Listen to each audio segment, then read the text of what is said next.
तो आज के इस वीडियो में हम crash course of physics for SSC and other exam उसका ये 9th पार्ट है। भौतिक विज्ञान का जो क्रैश कोर्स हम पढ़ रहे हैं उसका ये 9th लेक्चर है।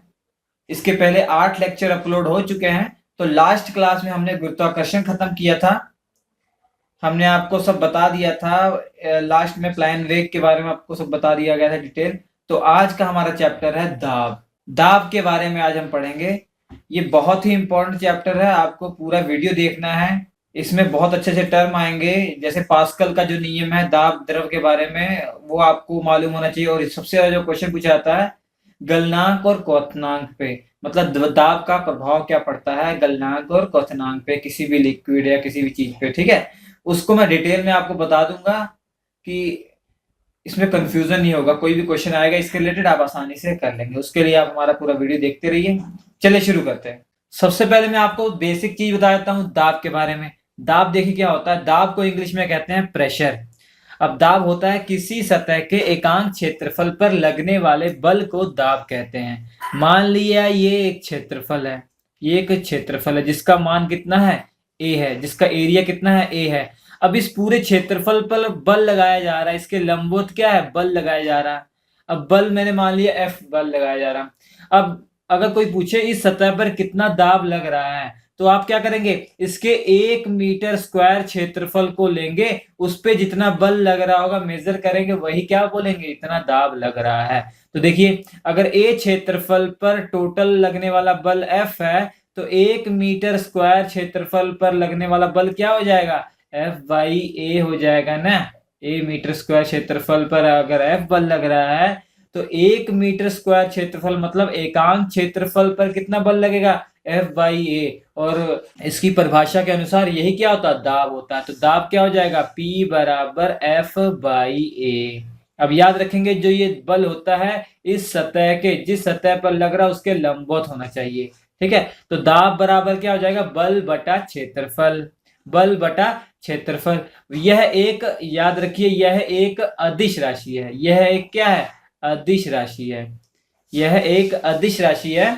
अब इसका यूनिट क्या हो जाएगा, सिंपल सी यूनिट हो जाएगी न्यूटन पर मीटर स्क्वायर। क्यों, क्योंकि एफ का क्या है न्यूटन और ए का क्या है मीटर। ए का जो ए एरिया है हमारा ना इसका हो जाएगा मीटर स्क्वायर, तो न्यूटन पर मीटर स्क्वायर हो जाएगा। इसकी ये एस आई यूनिट है। एस आई यूनिट एक और इसको होती है न्यूटन पर मीटर स्क्वायर को हम पास्कल भी कहते हैं। क्या बोलते हैं पास्कल भी कहते हैं। ठीक है, पीए से डिनोट किया जाता है पास्कल। तो मेन ये फॉर्मूला है दाब बराबर बल बटा क्षेत्रफल। जैसे ये क्वेश्चन है, यहाँ पे 1000 मीटर स्क्वायर का इसका एरिया है। अगर मैं इसके ऊपर टोटल मैंने 500 किलो का एक भारी सामान रख दिया, इसके पूरे ऊपर जो क्षेत्रफल इसका पूरा घेर लिया। अब पूछा जाए इस पे प्रेशर कितना लग रहा है, तो प्रेशर इज इक्वल टू क्या होगा बल बटा क्षेत्रफल।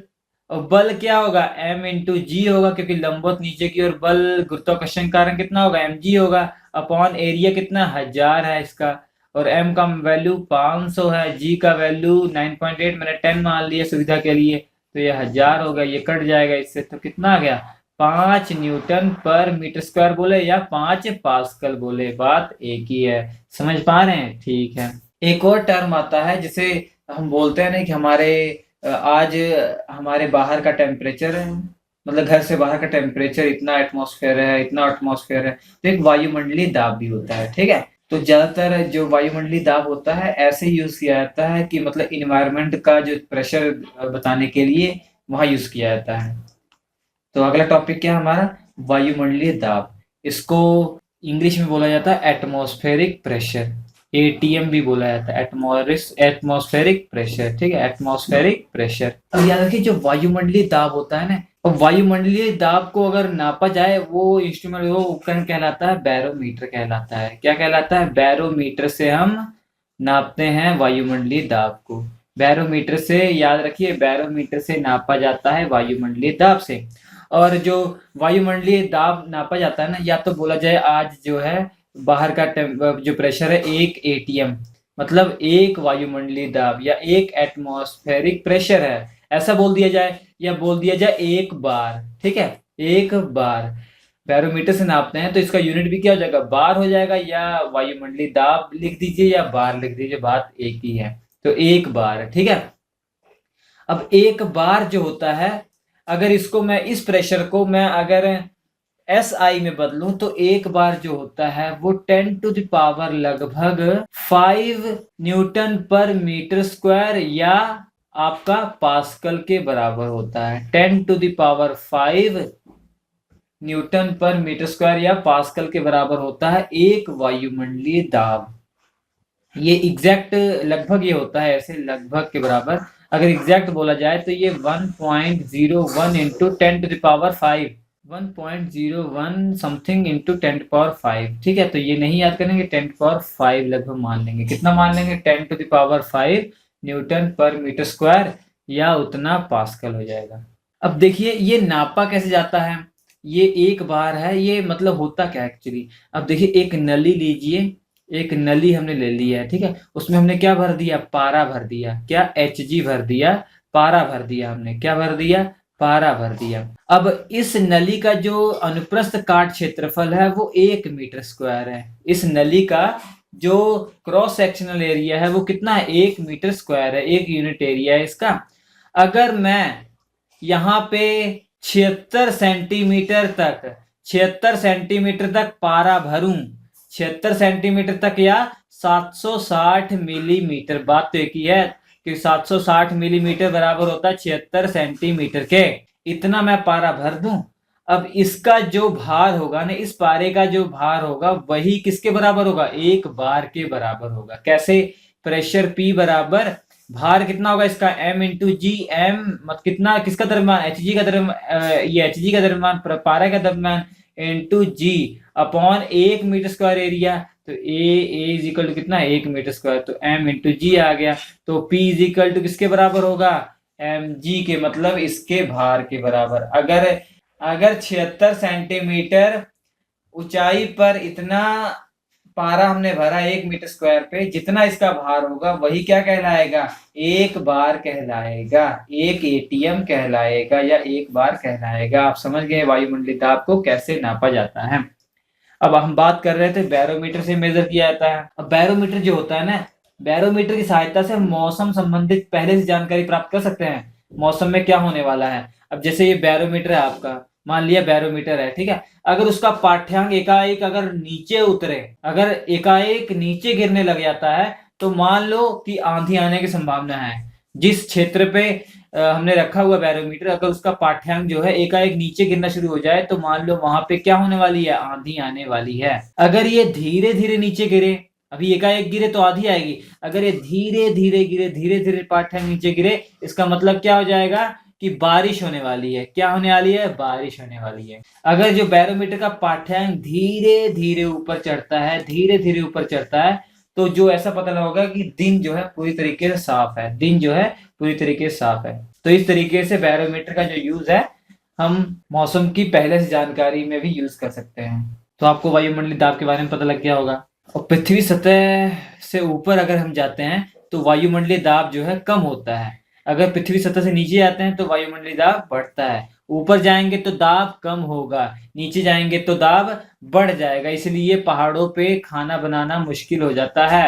मैं बताऊंगा क्यों, जब क्वथनांक और गलनांक आपको बता दूंगा अच्छे से, तब आपको समझ में आ जाएगा। फिर भी बता देता हूँ क्यों, क्योंकि जब ऊपर जाएंगे प्रेशर क्या होता है, कम हो जाता है, दाब कम हो जाता है, तो जो क्वथनांक होता है वो भी कम हो जाता है। ये पानी का क्वथनांक जो है 100 डिग्री सेल्सियस है ना, क्वथनांक वो होता है जहाँ पे वो लिक्विड उबलने लग जाता है। 100 डिग्री सेल्सियस है जैसे, अब उसका क्वथनांक कम हो गया, मैं मान लिया 80 हो गया, अब जो पानी है पहले उबलने लग जाएगा। अब खाना हमारा पका नहीं है, 80 डिग्री सेल्सियस पे उबलना शुरू हो गया, तो खाना बनाना मुश्किल हो जाता है। इसलिए अभी मैं आगे चल के बताऊंगा कि गलनांक और क्वथनांक का दाब, गलनांक और क्वथनांक पे दाब का क्या प्रभाव पड़ता है सीरियल वाइज। अब अगला टॉपिक है द्रव में दाब, प्रेशर इन लिक्विड। बहुत ही इंपॉर्टेंट टॉपिक है। मान लिया एक टैंक है, यहाँ पे इसमें क्या है, पानी है, इसमें क्या है, पानी है। अब पानी मतलब कोई भी लिक्विड हो, कोई दिक्कत नहीं, इसका जो हमें डेंसिटी पता है, इसकी डेंसिटी कितना है, डी है। इसकी गहराई कितनी है, h है, इसकी गहराई कितनी है, h है। अब इसके बाहर जो प्रेशर है वो मैंने मान लिया P0 है। अब किसी गेंद को या किसी चीज को हम नीचे लेकर जा रहे हैं या खुद ही नीचे जा रहे हैं या इस पॉइंट पे हमें प्रेशर नापना हो, तो इस पॉइंट पे जो प्रेशर हो जाता है, जो टोटल प्रेशर हो जाता है वो P0 तो रहेगा ये वाला, और कुछ प्रेशर बढ़ जाता है पानी की गहराई के कारण। वो कितना बढ़ जाता है, H इंटू डी इंटू जी बढ़ जाता है, HDG बढ़ जाता है। तो पानी के कारण कितना प्रेशर बढ़ गया, HDG। जहां पे H क्या है, H हाइट है, कितनी गहराई पे गए हैं, मतलब गहराई है, और D क्या है, जिस लिक्विड में जा रहे हैं उसका घनत्व है, और G क्या है, गुरुत्वीय त्वरण है। G क्या है, गुरुत्वीय त्वरण है। तो होप आप समझ गए होंगे कि प्रेशर इन लिक्विड ये आता क्या है, कहाँ से है। जो द्रव के अणु होते हैं ना, वो बर्तन की दीवार और जो तली पे जो एकांक क्षेत्रफल पर लगने वाला जो बल होता है ना, वही होता है ये द्रव का दाब। मतलब पानी के अणुओं के द्वारा जो प्रेशर एक्स्ट्रा आया था उसी वही होता है, ठीक है। अब अगला बहुत इंपॉर्टेंट टॉपिक है ये द्रव दाब संबंधित पास्कल का नियम। द्रव दाब संबंधित पास्कल का नियम। इससे पहले मैं आपको बता देता हूँ द्रवों के दाब के नियम नॉर्मली, ठीक है। द्रव दाब संबंधित जो पास्कल का नियम, इससे पहले आपको पढ़ना है द्रवों के दाब के नियम या द्रवों में दाब के नियम, ठीक है। मतलब दाब, अरे ये कुछ नहीं है यार, ये है कि जो द्रव होते हैं उनमें दाब का नियम क्या है, मतलब उनमें हर पॉइंट पे दाब कैसे कैसे होगा, ये बता रहा हूँ जनरली द्रव के लिए, ठीक है। सिंपल सी बात है। जैसे आपने ये किया हुआ है कि ग्लास है, ग्लास से बहुत सारे ग्लास ऐसे आपके कनेक्टेड है, ऐसे कनेक्टेड है, ठीक है। तो अगर आप देखोगे पानी भरोगे तो पानी आप जानते हैं यहाँ तक भरोगे तो यहीं तक आएगा, ठीक है। अब ये कह रहा है कि हर पॉइंट पे, जो क्षैतिज पॉइंट पे, यहाँ पे जितना प्रेशर होगा उसके क्षैतिज पॉइंट पे यहाँ पे भी उतना प्रेशर होगा। तो P प्रेशर यहाँ पे, तो यहाँ भी प्रेशर P होगा, यहाँ पे प्रेशर P है तो यहाँ भी प्रेशर P होगा। तो मतलब कह रहा है क्षैतिज पॉइंट पे, हर क्षैतिज पॉइंट पे जो प्रेशर रहता है वो इक्वल रहता है, ठीक है। और दूसरा क्या कहता है कि जैसे ये पानी है, ये द्रव है, किसी बिंदु पर आप देखोगे ना तो चारों तरफ से जो प्रेशर लगेगा वो इक्वल होता है, समान होता है, ठीक है। ऐसा नहीं कि यहाँ से ज्यादा यहाँ से कम, ऐसा नहीं है। जो पानी के अंदर बिंदु है, सारे पॉइंट से जो प्रेशर रहता है वो इक्वल रहता है। आप गेंद लेके जाओगे तो गेंद पर हर जगह से प्रेशर जो होगा वो कांस्टेंट होगा, अगर गेंद जो है ज्यादा बड़ी नहीं है तो। अगर ज्यादा बड़ी होगी, क्यों मैं कह रहा हूँ, अगर ज्यादा बड़ी होगी ऐसे, तो आप जानते हैं गहराई के कारण यहाँ पे प्रेशर बढ़ जाता है, तो यहाँ प्रेशर ज्यादा लगेगा, यहाँ कम लगेगा ना। बिंदु की बात कर रहे हैं, ठीक है, बिंदु की। और आपको हमने बता ही दिया, ज्यों ज्यों हम नीचे जाते हैं, इसमें पानी के नीचे जाते हैं तो जो प्रेशर होता है वो बढ़ता जाता है। तो प्रेशर किसके समानुपाती होता है, एच के समानुपाती होता है। जितनी गहराई पे जाएंगे ये प्रेशर बढ़ता जाएगा। तो P इज इक्वल टू, बताया था ना, एक्सेस प्रेशर जो था वो HDG के बराबर था, तो H के प्रोपोर्शनल होता है। और ये भी बताया था आपको कि जो प्रेशर होता है वो किसी द्रव के अंदर जो प्रेशर होगा वो उसके घनत्व पे डिपेंड करेगा। अगर उसका घनत्व ज्यादा है तो उसका दाब भी ज्यादा होगा, घनत्व कम है तो उसका दाब भी कम होगा। जैसे पानी में कम प्रेशर होगा उसकी तुलना में अगर मरकरी के अंदर जाए, मतलब पारा के अंदर जाए, तो वहां पे ज्यादा प्रेशर होगा क्योंकि उसका घनत्व ज्यादा है। अब हम पढ़ेंगे द्रव दाब संबंधित पास्कल के नियम। जनरली हमने आपको बता ही दिए छोटे मोटे जो द्रव दाब संबंधित नियम है, ठीक है। अब द्रव दाब संबंधित पास्कल ने क्या नियम दिए थे, 2 नियम दिए थे पास्कल। सबसे पहले देखेंगे पहला नियम, यदि गुरुत्वीय प्रभाव को नगण्य माना जाए, गुरुत्वीय प्रभाव को नगण्य माना जाए मतलब जी का प्रभाव ना पड़े, पानी पे जी का प्रभाव ना पड़े, तो संतुलन की अवस्था में द्रव के भीतर प्रत्येक बिंदु पर दबाव समान होता है। बिल्कुल सही कह रहा है ये।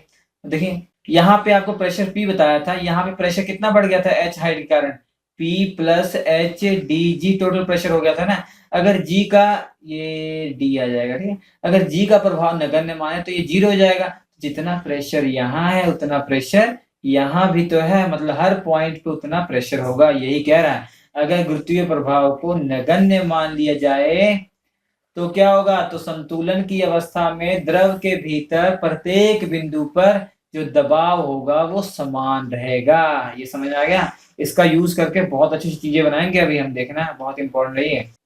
अगला पॉइंट है, देखिए, किसी में बंद द्रव के किसी भाग पर आरोपित बल द्रव द्वारा सभी दिशाओं में समान परिमाण से संचरित होगा। मतलब ये क्या कह रहा है कि देखिए अगर ये एक टैंक है, ध्यान से देखिए, टैंक है ये, ठीक है, ये पूरा बंद है, ये पूरा बंद है। यहाँ से अगर मैं खोल देता हूँ ऐसे, इस यहाँ पे बड़ा मुंह खोल देता हूँ ऐसे, अब मैं यहाँ पे पानी भर दिया मैंने, ये ढक्कन है, इस पे ये मूवेबल ढक्कन है, इसको आगे पीछे कर सकते हैं, तो यहाँ भी मूवेबल ढक्कन मैंने लगा दिया। यहाँ पे प्रेशर मैं पी लगाऊंगा ना, तो पानी के चारों तरफ जो प्रेशर होगा वो पी लगेगा। वो क्या लगेगा? पी प्रेशर लगेगा। तो यहाँ भी प्रेशर कितना आएगा? पी प्रेशर आएगा। यहाँ पे पी प्रेशर लगाऊंगा तो यहाँ भी पी प्रेशर लगेगा ऊपर की तरफ, या नीचे में धकेलूंगा तो ये भी ऊपर पी प्रेशर से धकेलेगा। इसका यूज मैं आपको दिखाता हूँ, बहुत ही खतरनाक यूज करके हम लिफ्ट बना सकते हैं, ब्रेक हमने बनाई हुई है, उन सबको हाइड्रोलिक लिफ्ट या हाइड्रोलिक ब्रेक कहते हैं। कैसे बनते हैं मैं आपको दिखाता हूँ। देखिए, मैं हाइड्रोलिक जो ब्रेक है और हाइड्रोलिक आपका जो लिफ्ट होती है वो कैसे बनती है, एक कंसेप्ट आप सीख लीजिए। अभी हमने आपको बताया ना कि अगर ये पानी पूरा बंद है, अकॉर्डिंग टू दूसरा नियम, अगर पानी पूरा बंद है तो जितना प्रेशर मैं लगाऊंगा यहाँ पे उतना ही प्रेशर ऊपर लगेगा। और आप जानते होंगे प्रेशर बराबर क्या होता है? बल बटा क्षेत्रफल। बल बटा क्षेत्रफल। मैंने यहाँ मान लिया कि 1 न्यूटन पर मीटर स्क्वायर का वो लगाया, 1 न्यूटन पर मीटर स्क्वायर का प्रेशर लगाया, और यहाँ का एरिया जो है वो 1 मीटर स्क्वायर है, मान लो 1 मीटर स्क्वायर है। तो बताइए बल कितना लगाया मैंने? तो दाब बराबर बल बटा क्षेत्रफल, तो बल बराबर क्या हो जाएगा? दाब इंटू क्षेत्रफल। दाब 1 है और 1 ये भी है, तो मैंने अभी 1 न्यूटन यहाँ बल लगाया, 1 न्यूटन बल लगाया, जो कि बहुत ही कम बल है। अब 1 न्यूटन पर मीटर स्क्वायर यहाँ भी प्रेशर जनरेट हो गया ना, तो यहाँ भी प्रेशर कितना जनरेट होगा? P is equal to 1 newton per metre square. ध्यान से देखिएगा, अब यहाँ का एरिया यहाँ के एरिया से ज्यादा है, तो यहाँ पे एरिया कितना मैंने मान लिया? 100 मीटर स्क्वायर एरिया मान लिया। अब यहाँ पे जो प्रेशर लग रहा है, F प्रेशर लग रहा होगा, वो कितना लग रहा है बताइए? तो दाब बराबर बल बटा क्षेत्रफल, तो क्या हो जाएगा आपका? दाब 1 है, बल हमें मालूम नहीं है, क्षेत्रफल 100 है, तो F इजिकल टू क्या हो गया? 100 न्यूटन हो गया। देखिए ना, अभी यहाँ पे केवल थोड़ा सा बल लगाया, 1 न्यूटन बल लगाया, और कितना बल यहाँ जनरेट हो गया? 100 न्यूटन बल जनरेट हो गया। मतलब जितना ज्यादा एरिया होगा उतना ज्यादा होगा क्या? यहाँ पे बल लगना शुरू हो जाएगा। तो जो लिफ्ट का और ब्रेक का हम इसी कंसेप्ट से यूज करके बनाते हैं। इसको पतला कर दिया जाता है। अब 1 न्यूटन बल तो कोई भी लगा सकता है ना, मैंने 1 न्यूटन बल लगा दिया, इसका एरिया ज्यादा कर लिया, लिफ्ट के लिए एरिया ज्यादा कर लिया। थोड़ा सा बल लगाया, ये लिफ्ट ऊपर चली गई। वैसे अगर डायरेक्ट लिफ्ट को उठाते तो नहीं उठा पाते ना, मगर इसकी सहायता से देखिए, थोड़ा सा बल लगा के कितनी जान है, ऊपर उठ गया आराम से। वैसे ही ब्रेक में भी ऐसे किया जाता है, ब्रेक में भी ऐसे ही किया जाता है। तो इसी कंसेप्ट का यूज करके बहुत सारी चीजें बनाई जाती हैं, hydraulic press, hydraulic brake, hydraulic lift. तो ये पास्कल के जो नियम है उन्हीं के द्वारा, ठीक है। P is equal to F1A1 इसको कर दिया, P इज इक्वल टू इसको F2A2 कर दिया। अब दोनों को इक्वल P है तो इक्वल कर दिया, तो ये वाला फॉर्मूला बन जाएगा। तो देखिए A2 की वैल्यू ज्यादा है, A1 की कम है, तो F2 की वैल्यू क्या हो जाएगी? F1 से ज्यादा। F1 कम लगाया, 1 लगाया, F2 जो है A2/A1 गुना बढ़ गया। ठीक है, कितना बढ़ गया? ठीक, समझ गए? चलिए ठीक है। अगला टॉपिक बहुत ही इंपॉर्टेंट है, गलनांक तथा क्वथनांक पर दाब का प्रभाव। बहुत ही इजी है, बहुत ही सिंपल है, कोई दिक्कत नहीं। अब गलनांक पर प्रभाव क्या पड़ता है? गलनांक सबसे पहले जानिए क्या होता है कि वो वाला टेम्परेचर जहाँ पे कोई वस्तु जो है वो गलना शुरू हो जाती है, मतलब उससे ज्यादा अगर टेम्परेचर करे वो गलना शुरू हो जाती है। अब गलनांक कितना है? अब हमारी पानी का, बर्फ का 0 डिग्री, 0 डिग्री से ज्यादा हम टेम्परेचर करेंगे तो बर्फ जो है हमारी गलना शुरू हो जाएगी। तो गलनांक वो वाला पॉइंट है, समझ गए? तो क्वथनांक कौन सा पॉइंट है?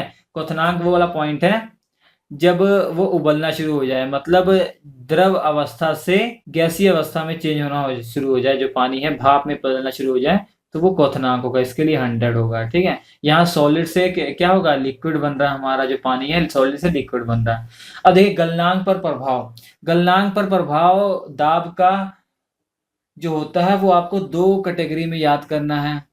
सबसे पहले उन पदार्थों का हम देखेंगे जिनको हम गर्म अगर करते हैं उनका आयतन बढ़ जाता है।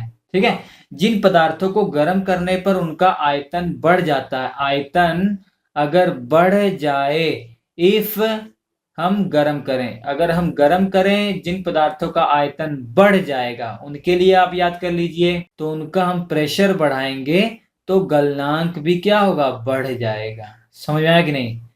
गलनांक जो है वो बढ़ जाएगा जब प्रेशर हम बढ़ाएंगे। किन वस्तुओं के लिए? उन पदार्थों के लिए जिनका आयतन बढ़ता है गर्म करने पर। जैसे एग्जांपल सभी चीजें लगभग मोम, घी, ये सभी चीजें ना। अब दूसरी कंडीशन में कौन सी आती हैं? ऐसी चीजें कि गर्म अगर हम करें, गर्म करने पर आयतन वॉल्यूम में कमी आ जाए, वॉल्यूम में कमी आ जाए। सबसे बड़ा एग्जांपल पानी है, सबसे बड़ा एग्जांपल पानी है। आपको शायद मालूम हो या ना मालूम हो, जो बर्फ है ये लिक्विड सॉलिड है और पानी क्या है, लिक्विड है। जब इसे गर्म किया जाता है तो इसका आयतन कम हो जाता है। मतलब इतना हमने पानी लिया, फ्रिज में इतना पानी डाला आपने, तो पानी है अपने फ्रिज में इतना पानी डाला। अब जब इसे फ्रिज थोड़ी देर बाद देखेंगे, जब ये बर्फ बन जाएगी तो देखेंगे आप ऐसा हो जाता है, लगभग ऐसा इसका आयतन बढ़ जाता है।